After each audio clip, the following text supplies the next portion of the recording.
오늘 본문 말씀은 마태복음 14장 22절에서 33절까지 말씀을 우리 다 같이 한 목소리로 합독하겠습니다.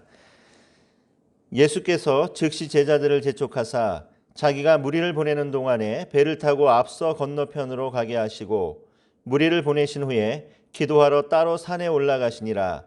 저물매 거기 혼자 계시더니 배가 이미 육지에서 술이나 떠나서 바람이 거스름으로 물결로 말미암아 고난을 당하더라. 밤 사경에 예수께서 바다 위로 걸어서 제자들에게 오시니 제자들이 그가 바다 위로 걸어오심을 보고 놀라 유령이라 하며 무서워하여 소리 지르거늘 예수께서 즉시 이르시되 안심하라 나니 두려워하지 말라.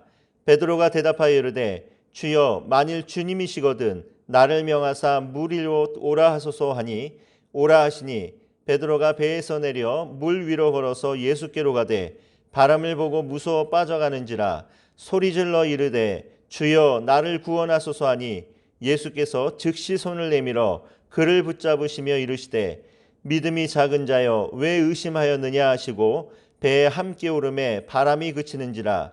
배에 있는 사람들이 예수께 절하며 이르되 진실로 하나님의 아들이로소이다 하더라. 아멘. 군대에 가서 총을 지급을 받습니다. 총을 지급받고 나서 처음 사격장을 가게 되면은 0점 사격이라는 걸 하게 되거든요. 근데 0점 사격이 뭔가 하면은 먼저 이 사격을 몇 발을 합니다.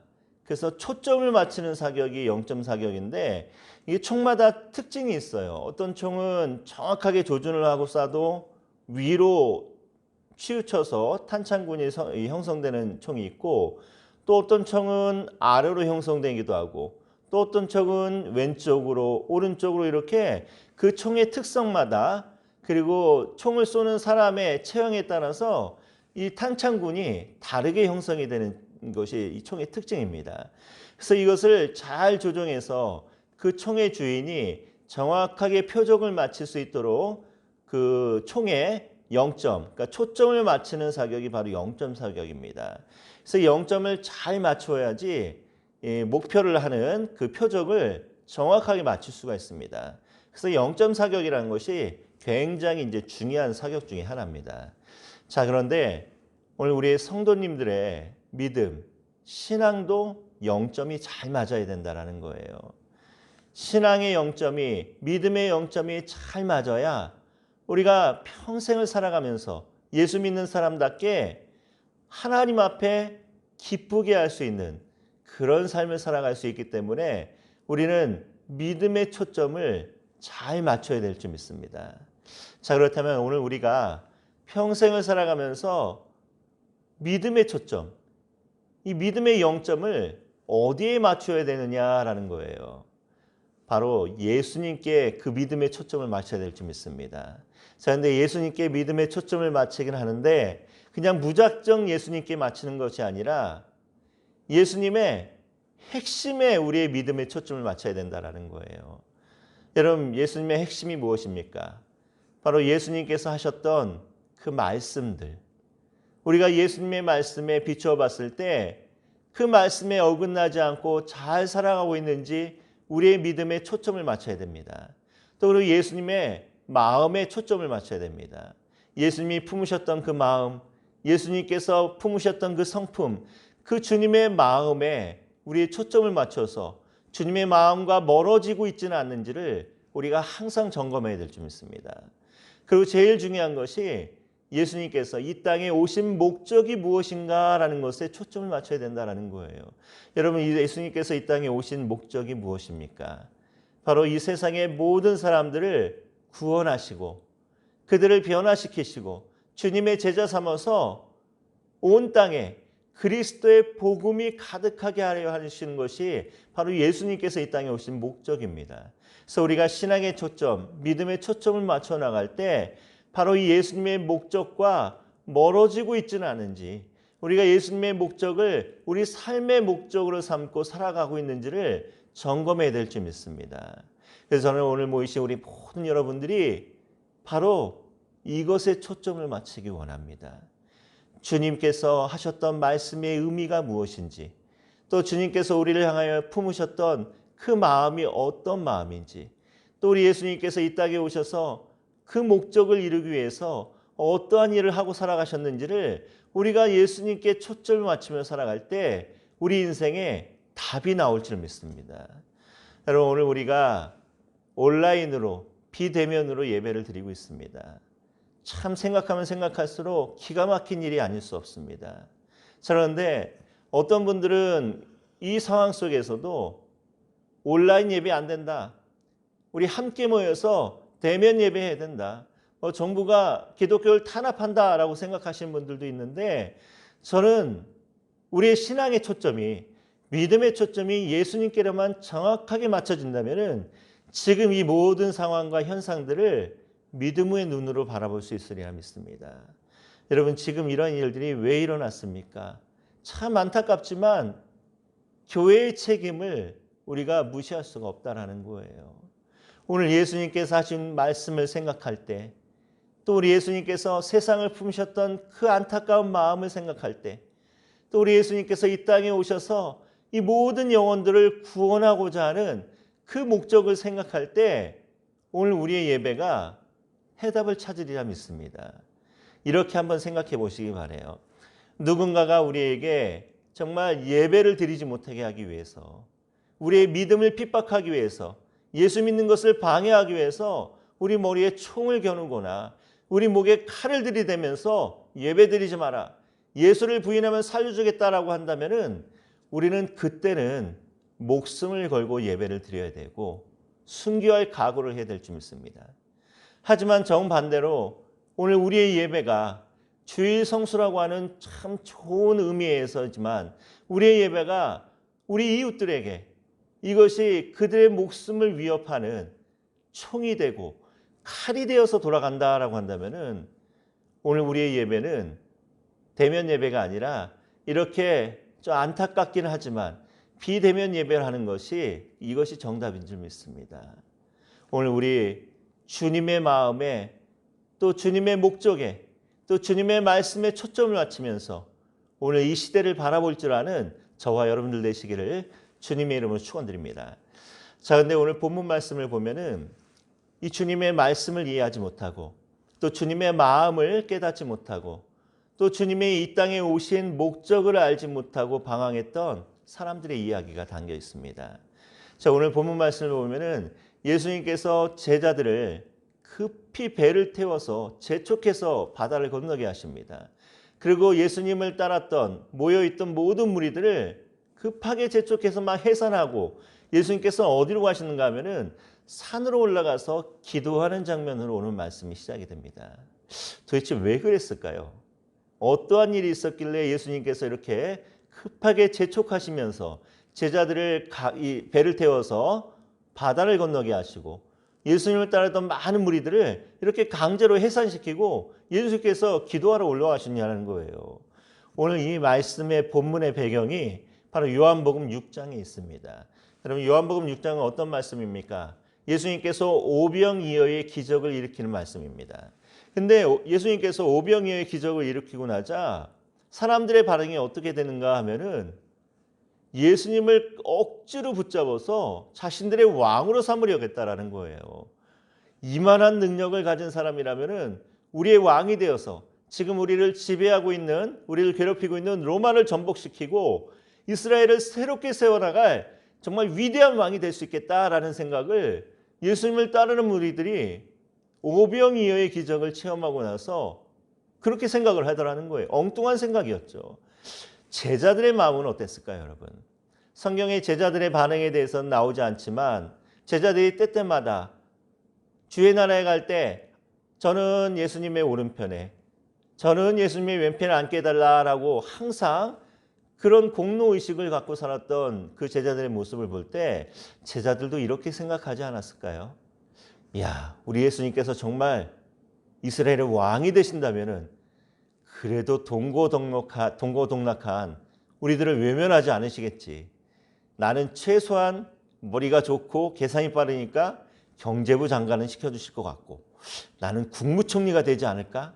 나는 국방부 장관이 되지 않을까? 아마 이런 생각, 이런 헛된 상상을 하고 있지 않았을까요? 예수님께서는 그것을 보신 거예요. 자기를 억지로 왕으로 삼으려고 하는 백성들의 마음을 보시면서 또 예수님이 왕이 된다면은 자기들도 이 나라에서 정말 한 자리 단단하게 차지할 것이다 라고 생각했던 그 제자들의 마음을 보시면서 예수님의 마음은 어땠겠습니까? 너무 안타까웠을 것 같아요. 여러분, 예수님께서 이 땅에 오신 목적이 무엇이었다라고 했습니까?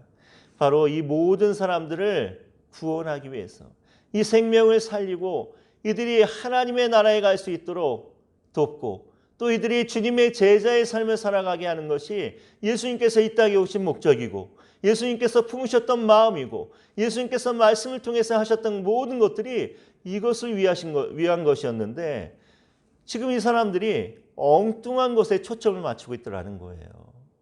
예수님께서 혼자 산에 올라가셔서 어떻게 기도하셨을까요? 이렇게 기도하지 않았겠습니까? 아버지, 내가 아버지의 능력으로 이들에게 오병이어의 기적을 베풀면서 이들의 배고픔을 해결해 주었더니 이들은 엉뚱한 것에 관심을 갖고 있습니다. 엉뚱한 것에 초점을 맞추고 있습니다. 내가 이 땅에 온 목적이 무엇인지 모르고 내 마음을 깨닫지 못하고 내가 선포했던 모든 말씀을 이해하지 못하고 있습니다. 너무 마음이 아픕니다. 너무 안타깝습니다. 라고 하면서 예수님께서 이렇게 안타까워하면서 기도하지 않으셨을까요? 오늘 우리의 모습을 보시는 예수님께서도 그런 줄 믿습니다. 우리가 예수 믿는 것이 정말 큰 영광인 줄 믿습니다. 근데 세상에서의 영광이 아니라 하나님 나라에서의 영광을 바라보며 믿어야 될 줄 믿습니다. 우리의 신앙의 초점이 자꾸 세상에만 맞춰져 있기 때문에 그래서 우리가 우리의 모습을 통해서 그리스도가 증거되지 못하고 있다는 거예요. 오늘 우리 모두 주님의 그 마음에, 주님의 말씀에, 주님이 이 땅에 오신 목적에 초점을 맞추고 살아갈 수 있는 그런 저와 여러분 되시기 바랍니다.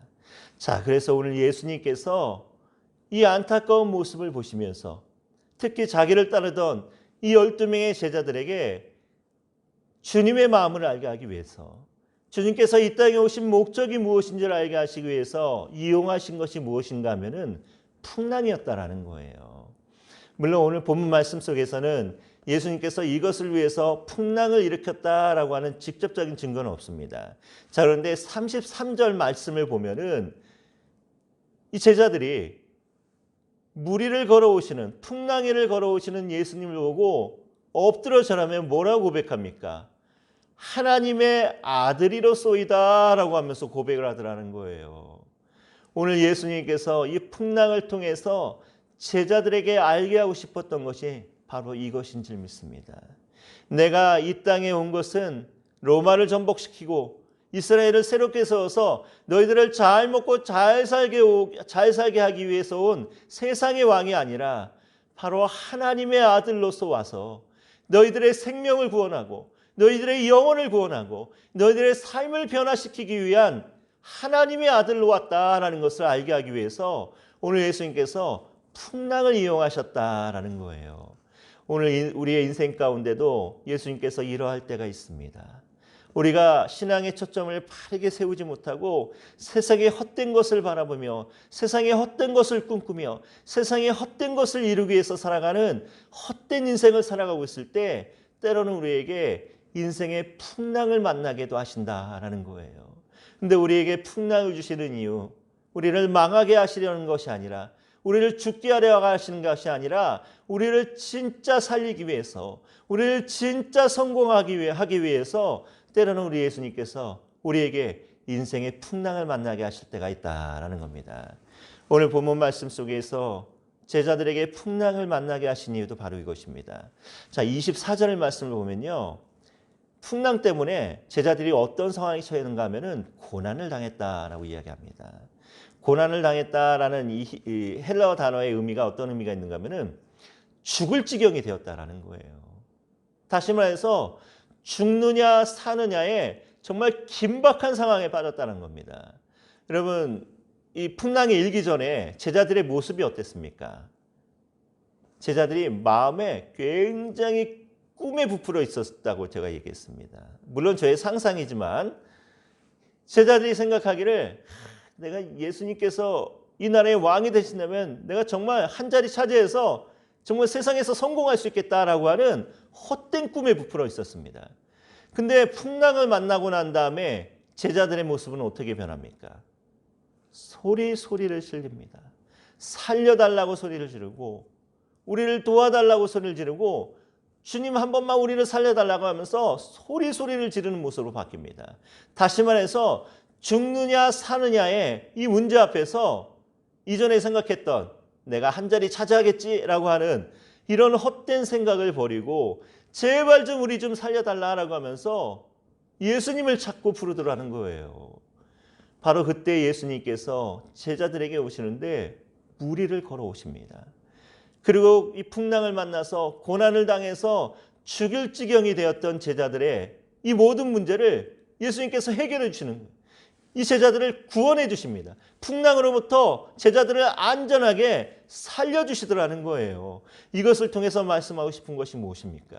나는 이 땅에 너희들을 잘 먹고 잘 살게 하기 위해 온 세상의 왕이 아니라 바로 너희들의 근본적인 문제, 본질적인 문제, 너희들의 생명을 살리고 구원하고 너희들이 새로운 삶을 살아갈 수 있도록 변화시키는 인생을 살아갈 수 있도록 그것을 위해서 내가 이 땅에 온 하나님의 아들이다라는 것을 알게 하기 위해서 예수님께서 풍랑을 이용하셨다라는 거예요. 자, 그런데 우리가 여기서 한 가지 생각해 볼 문제는 무엇인가 하면은 예수님께서 제자들에게 오실 때 왜 하필이면 걸어오셨냐라는 겁니다. 정말 로버트 태권브이처럼 두 팔을 굳게 뻗고 하늘을 휘 하고 날아오셨다고 해도 저는 믿습니다. 왜? 예수님은 하나님이시니까. 만약 예수님께서 그 옛날 만화 영화 주인공 마린보이나 요즘 영화 속에 나오는 뭐 아쿠아맨처럼 정말 엄청나게 빠른 속도로 바다의 왕자처럼 수영을 하고 오셨다라고 해도 저는 믿습니다. 왜? 하나님이시니까. 만약 예수님께서 손오공처럼 멋지게 구름 타고 제자들에게 오셨다고 해도 저는 믿습니다. 하나님이시기 때문에 그렇게 하실 수 있어요. 근데 왜 예수님께서 하필이면은 그 모든 방법을 다 내버려 두시고 풍랑 위를 걸어오셨느냐라는 거예요. 걷는 것이 건강에 좋아서 그랬을까요? 그렇지는 않죠. 예수님께서 이 풍랑 위를 걸어오신 이유는 무엇인가 하면은 인생의 모든 문제들, 심지어는 죽고 사는 이 절박한 문제까지도 주님의 발 아래 있다. 주님의 권세 아래 있다라는 것을 알게 하기 위해서 예수님께서 풍랑 위를 걸어오셨다라는 겁니다. 여러분, 지금 제자들에게 인생의 제일 큰 문제가 무엇입니까? 바로 풍랑입니다. 지금 죽느냐 사느냐의 문제 앞에서 주님을 부르고 있습니다. 살려달라고 외치고 있습니다. 이렇게 긴박한 상황 속에서 예수님께서 제자들의 가장 큰 인생의 문제, 본질적인 문제인 죽고 사는 문제인 풍랑을 밟고 걸어오셨다라는 것은 우리의 모든 문제의 해답은 누구에게 있다라는 거예요. 바로 예수 그리스도에게 있다라는 겁니다. 그러니까 제발 헛된 것에 초점을 맞추지 말고 주님의 마음에 초점을 맞추고 주님이 이 땅에 오신 이유, 목적에 초점을 맞추고 살아가라라는 의미에서 오늘 예수님께서 이 제자들의 인생의 가장 큰 문제였던 풍랑 위를 발로 밟고 걸어오시더라는 거예요. 오늘 우리에게도 주님께서 이와 같은 마음으로 다가오신 줄 믿습니다. 우리 인생의 모든 문제, 아무리 큰 문제라 할지라도 심지어는 죽고 사는 문제까지도 주님의 발 아래 있습니다. 주님의 권세 아래 있습니다. 우리가 예수님께로만 우리의 믿음의 초점을, 신앙의 초점을 정확하게 맞추고 살아갈 수만 있다면 오늘 우리의 인생의 모든 문제가 주님의 발 아래 있듯이 이 모든 권세를 우리에게도 허락해 주신다라는 거예요. 그래서 오늘 우리는 초점을 잘 맞춰야 됩니다. 우리의 믿음의 초점이 자꾸 세상적인 것에 현혹되지 않고 세상적인 것에 빠져들지 않고 오직 주님의 말씀에 초점을 맞추고 오직 주님의 마음에 초점을 맞추고 오직 우리 주님께서 이 땅에 오신 목적에 초점을 맞추고 살아갈 때 우리 인생의 모든 문제가 우리 발 아래 놓이는 주님의 권세를 얻을 줄 믿습니다. 자, 그래서 오늘 우리는 초점을 잘 맞춰야 돼요. 자, 그런데 문제는 우리가 평생을 살아가면서 항상 우리의 믿음의 초점이 주님의 마음과 또 주님의 목적에 맞춰져서 우리가 모든 문제를 우리의 권세 아래, 주님의 권세 아래, 주님의 발 아래 놓고 살아가기가 이게 쉽지가 않다라는 거예요. 자, 그런데 그렇게 할 수 있는 방법이 있습니다. 비결이 있습니다.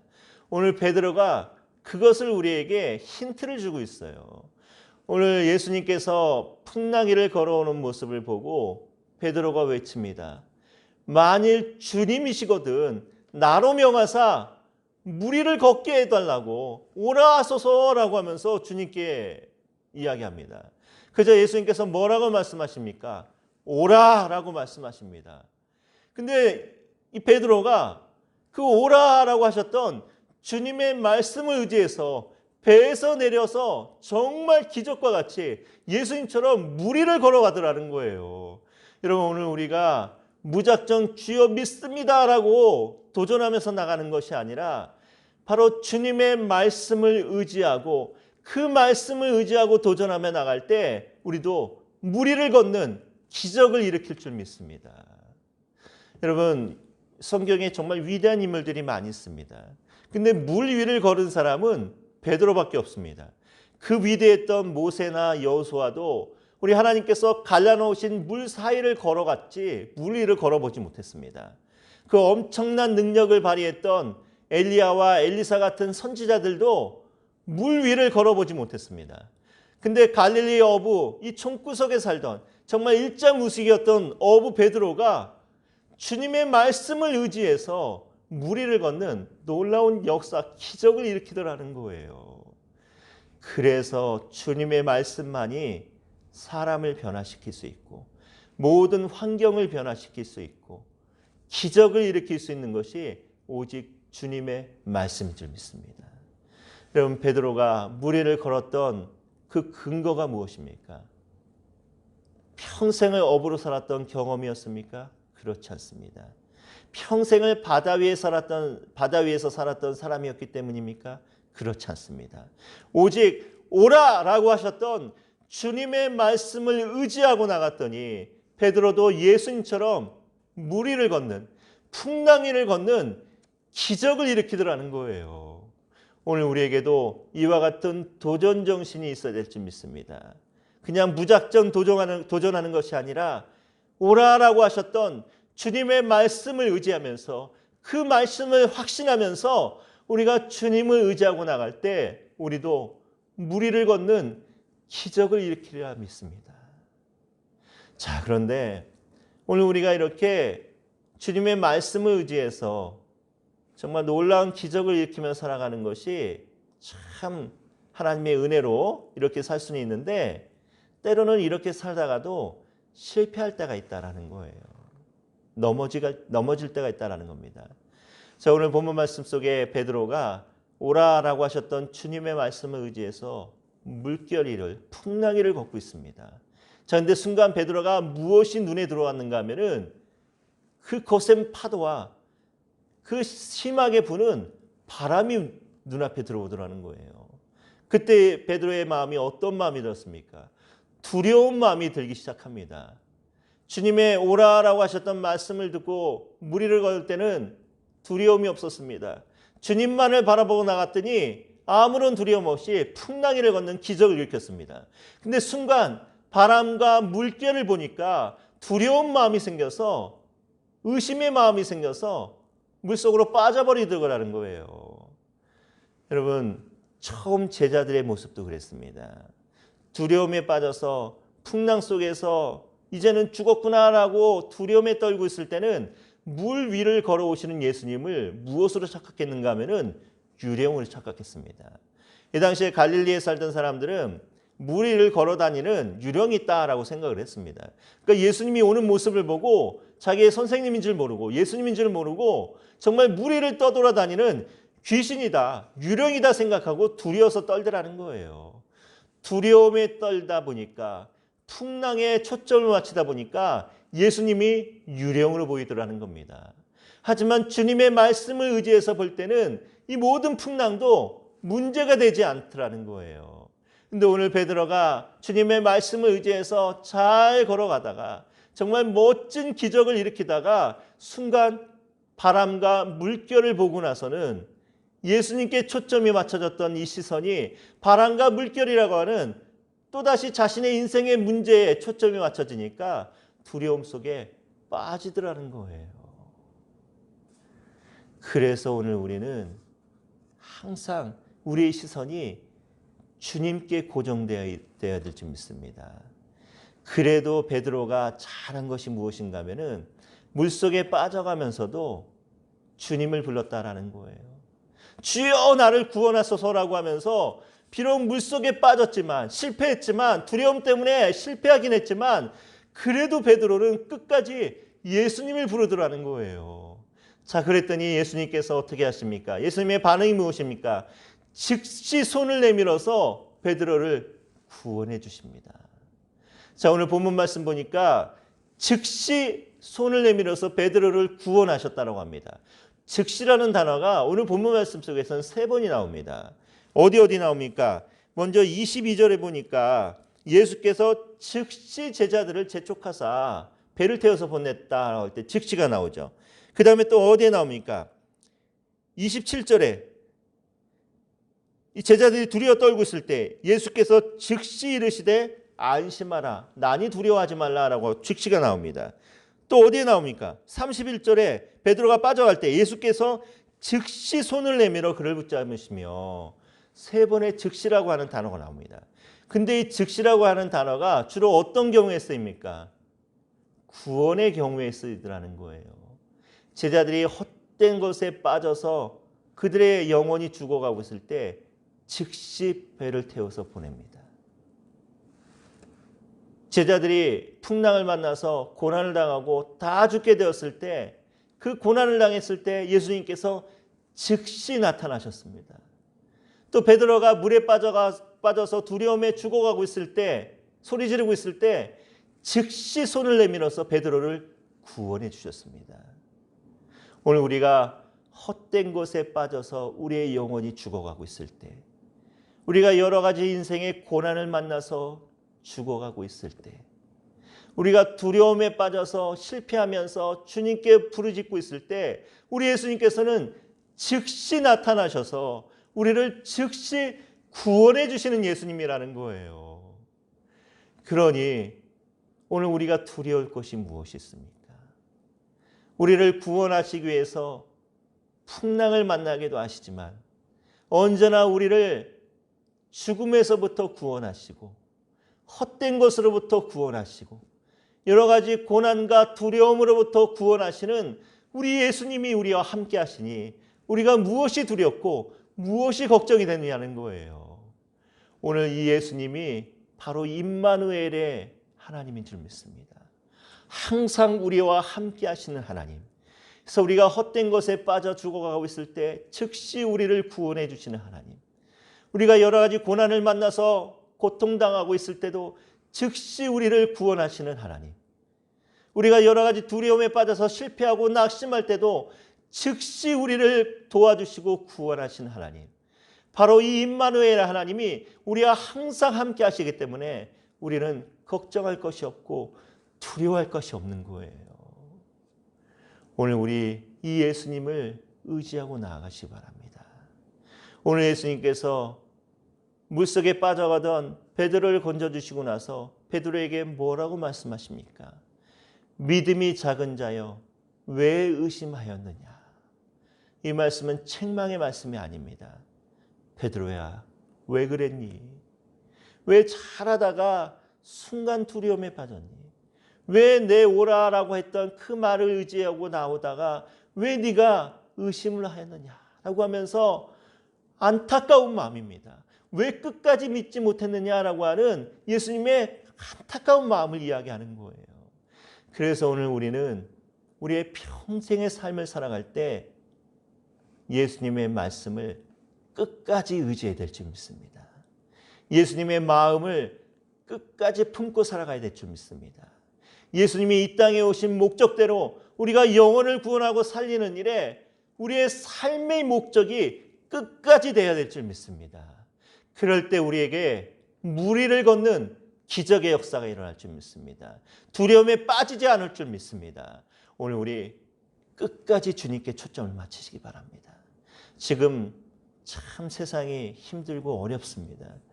코로나 때문에 얼마나 많은 사람들이 고통 가운데 있습니까? 또 우리 교회가 또 모든 교회들이 이렇게 함께 모이지 못하고 이렇게 영상을 통해서 만나야 되고 영상을 통해서 예배해야 된다는 이 사실이 얼마나 안타까운 사실입니까? 하지만 오늘 우리의 신앙의 초점이, 믿음의 초점이 주님의 말씀을 끝까지 의지하고 나갈 때, 또 우리의 마음이 주님의 마음을 품고 끝까지 나갈 때, 또 우리 인생의 목적이 주님의 목적을 품고 끝까지 그 목적을 이루며 나아가려고 할 때 오늘 우리에게 기적이 일어나리라 믿습니다. 물 위를 걷는 기적을 일으키리라 믿습니다. 오늘 이 말씀 마음에 새기시고 우리 주님의 말씀과 주님의 마음과 주님의 목적에 우리의 모든 믿음의 초점을 맞추고 물 위를 걷는 그런 기적을 경험하시는 저와 여러분들 되시기를 주님의 이름으로 축원드립니다. 우리 함께 기도하겠습니다. 하나님 감사드립니다. 오늘 또 귀한 말씀 가운데 우리 하나님의 은혜 가운데 도전 주시니 참으로 감사드립니다. 하나님, 우리가 세상을 살아가면서 세상의 헛된 곳에 초점을 맞추고 살아갈 때가 얼마나 많이 있었습니까? 하지만 오늘 주신 말씀 마음에 새기며 나갈 때 우리가 끝까지 하나님 나라 가는 그날까지 주님의 말씀을 의지할 수 있게 도와주시고 주님이 이 땅을 향해서 품으셨던 그 마음을 품게 도와주시고 주님께서 이 땅에 오신 모든 목적을 이루기 위해서 끝까지 나아가는 저와 우리 모두가 될 수 있도록 축복하여 주시옵소서. 지금 코로나 때문에 여러 가지 많은 어려움이 있습니다. 하지만 우리 하나님 함께하여 주셔서 끝까지 주님께 초점 맞추고 나갈 때 무리를 걷는 기적을 일으킬 수 있도록 축복하여 주시옵소서. 모든 것 주님께 맡겨오니 우리 하나님의 영광이 항상 우리와 함께하여 주시옵소서. 지금은 우리 주 예수 그리스도의 은혜와 하나님 아버지의 극진하신 사랑하심과 성령님의 교통감화하심이 이제 끝까지 주님의 말씀을 의지하고 주님의 마음을 품고 주님의 목적을 이루며 물 위를 걷는 기적을 경험하기 원하는 우리 모든 성도님들 머리머리 위에 또 가정과 생업과 자녀들과 모든 기도의 제목들 위에 지금부터 영원토록 함께 하시기를 간절히 축원하옵나이다. 아멘.